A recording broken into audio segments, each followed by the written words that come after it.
periodista, historiador, investigador, porque mañana es un día histórico para Venezuela. Dos hitos recordamos. Primero el natalicio de Simón Bolívar, hombre que creó una forma de pensar la venezolanidad. Y otro hito que conmemoramos, que recordamos, es la batalla naval del Lago, en la que selló definitivamente la independencia de Venezuela. ¿Cómo estás, Aldemar? Bien, Esther, con gusto de hablar contigo, saludarte, igual que saludar a los amigos que nos sintonizan a través de tu profesora. Quiero saludar a Jaime Ross, que fue compañero, mi jefe en los años 90. Bueno, y nada, presto para tus preguntas.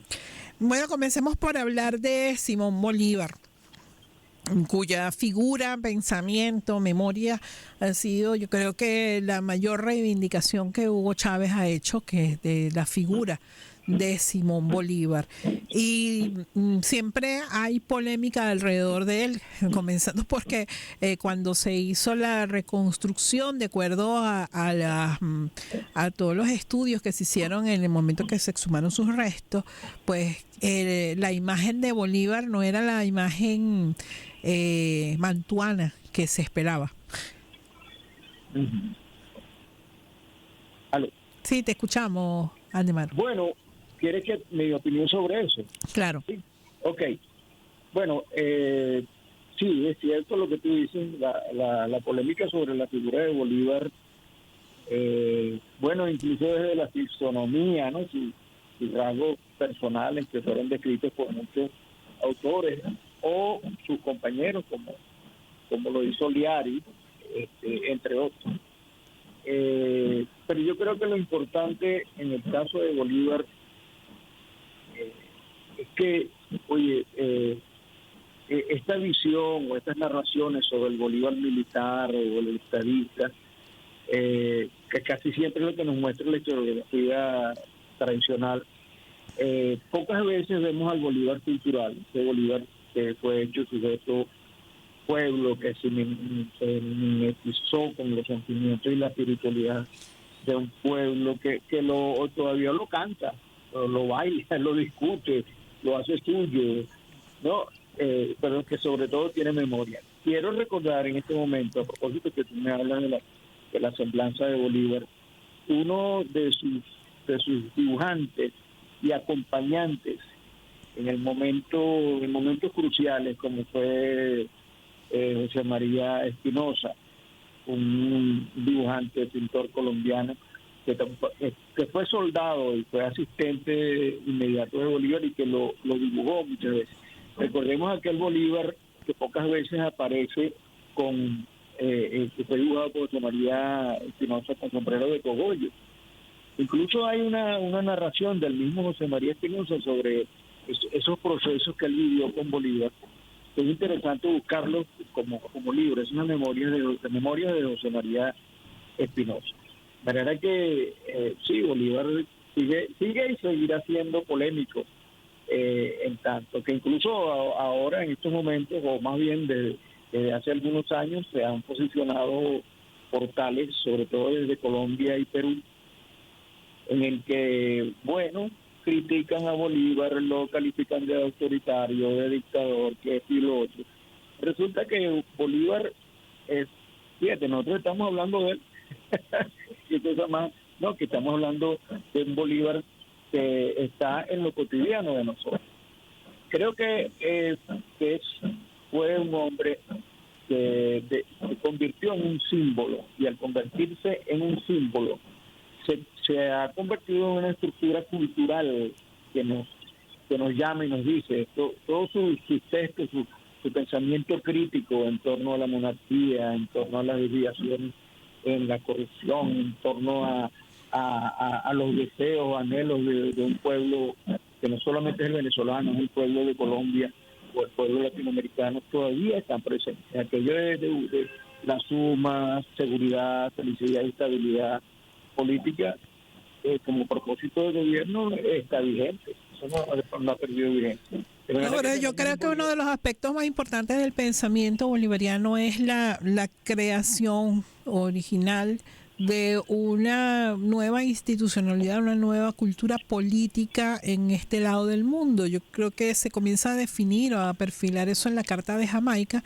cuando reconoce que nosotros no somos españoles, no somos africanos, no somos indios, somos eh, otro pueblo que está creando sus propias instituciones, y de hecho pues las aportes de Bolívar en este sentido son bien importantes. Hasta la Constitución del 99 no se habían implementado, por ejemplo, la estructura de poderes públicos que Bolívar crea.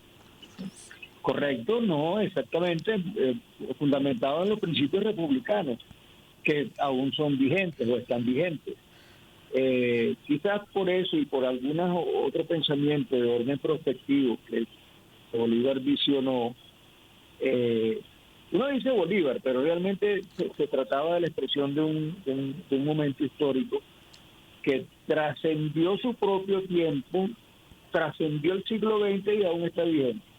Eh, no hay que olvidar que Bolívar estuvo rodeado de hombres muy cultos, empezando por su propio maestro, Simón Rodríguez, que fue, algunos lo califican de presocialista, por Juan Germán Rocio y otros que tenían pensamientos elevados sobre no solo la tragedia de una guerra como la guerra de independencia, sino sobre los tiempos, y hoy tú te das cuenta de eso. Los principios bolivarianos, la estructura, digamos, de la doctrina o del sistema de pensamientos bolivarianos está fundamentado en sus palabras, escritas, dejadas en documentos, cartas, en proclamas, en todas las que, como tú mencionas, la Carta de Jamaica, pero también los otros documentos que forman parte de ese repertorio de documentos que, bueno, están presentes en este momento. Y que ¿por qué no? Pues porque ¿por qué no ser críticos ante un Bolívar que, incluso viniendo de una casta de familias adineradas, bueno, entregó todo? Y eso desde el punto de vista moral, sobre todo desde el punto de vista ético, Esther, tiene una significación todavía en la memoria de este pueblo y de los pueblos del mundo, no solamente del pueblo latinoamericano, de los pueblos del mundo. Estamos conversando con Aldemaro Barrios, periodista, historiador e investigador.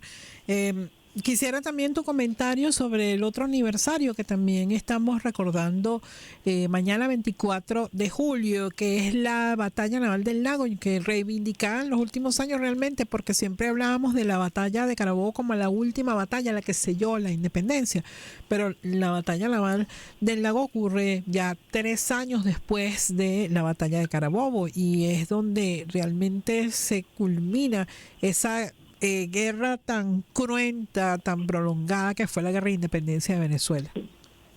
Sí, bueno, la batalla del Lago, realmente en ese periodo, si vamos a hablar de periodización, de ciclos, pudiera decirse que fue la última batalla, pero también fue la de Puerto Cabello, realmente fue Sí. la que cierra. Pero incluso uno pudiera pensar, mira, no, la batalla de independencia no ha terminado todavía, porque tenemos una batalla el próximo domingo. De manera que, pero hablando de la batalla del lago de Maracaibo, que tuvo ciertamente una significación y que muchos dicen, no, que Bolívar no estuvo presente, y cuando tú observas los análisis que han hecho algunos historiadores sobre la batalla del lago, dan prominencia a las órdenes de Santander, ¿no? Bolívar estuvo ahí, es decir, Bolívar no estuvo físicamente, pero las directrices estratégicas previas a la batalla del Lago fueron las órdenes que cumplió Santander, Mariano Montilla, Rafael Urdaneta, el propio José Prudencio Padilla, con esa derrota aplastante que presionó al mariscal de campo Francisco Tomás Morales. Bueno, sí, un día glorioso para el pueblo del Zulia, pero para el pueblo venezolano y latinoamericano, que confirmaron digamos, los logros de la batalla de Carabobo.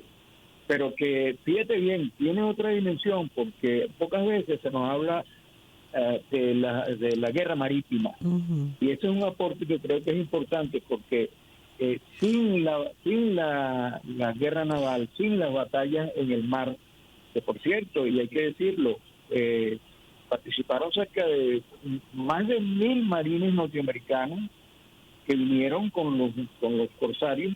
Ojo, hay una diferencia entre corsario y pirata. El corsario es otra cosa, ¿no? Entonces, sin esas luchas en el mar, de esos corsarios, esos marines, tanto de todas las naciones, como incluso De que además yo hablaría también de lo que era el mapa geopolítico del mar en ese momento, porque tú has mencionado a dos actores, los corsarios y los piratas, pero que tenían que ver además con los intereses que tenían, por ejemplo, el imperio inglés confrontado con el imperio español, que venía en decadencia en esa época, así como el papel que tenía Holanda, que hoy son los Países Bajos, en participar de la tajada, así como Francia, de las riquezas en el entonces llamado Nuevo Mundo.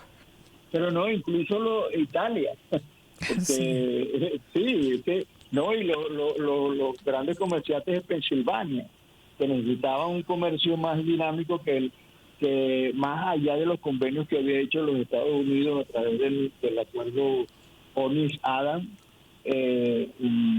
previo a estas, durante el final de la guerra de independencia. Y sin embargo, la batalla del lago que contó, fíjate bien, es el evento, digamos, crucial, es el evento bélico, donde además, fíjate bien, está como tú dices, la participación de otras potencias, pero también aguas abajo, que no se nombran, la participación de los pescadores del lago, que de alguna manera Padilla y el equipo de los patriotas conectaron y conocieron y determinaron, sabiendo cómo se movía el viento, cómo se movían las aguas en el lago. Con esa información ellos pudieron determinar las claves tácticas para vencer a los españoles. Eso hay que señalarlo porque generalmente siempre tenemos a los héroes, que es importante destacarlo, pero pocas veces tenemos al pueblo luchador que estaba ahí, que eran los pescadores del lago de Coquibacoa, que sabían para dónde se movía el viento, en qué momento, y esa información la manejó Padilla y los patriotas que estaban, bueno, esa batalla. De manera que esas dos dimensiones, la dimensión internacional con la geopolítica, como tú lo señalas, en la que participaron no solamente españoles contra americanos, sino que había italianos, había ingleses, en fin, había varias nacionalidades, incluso portugueses. Hubo un corsario de una forma realmente novelesca, que se llamó, era de apellido Almeida. Era terrible. Finalmente él fue capturado y fue descuartizado en La Habana, pero dio duros golpes a la Armada Española monárquica, que dieron la posibilidad de que esta Armada Española y tanto las fuerzas terrestres no tuvieran acceso a los recursos y al parque militar con que contaban. De manera que esta lucha, esta guerra en el mar y esta batalla del lago de Maracaibo nos permite a nosotros visualizar otros espacios que tradicionalmente no han sido considerados. Aldemaro, te agradezco mucho que nos hayas regalado estos minutos y recordar un poco, refrescar los conocimientos que tenemos sobre estos dos acontecimientos históricos, dos hitos que celebramos o conmemoramos mañana 24 de julio, el nacimiento de Simón Bolívar y la batalla naval del lago. Muchas gracias. Gracias a ti por darnos estos minutos y nosotros vamos a repasar algunos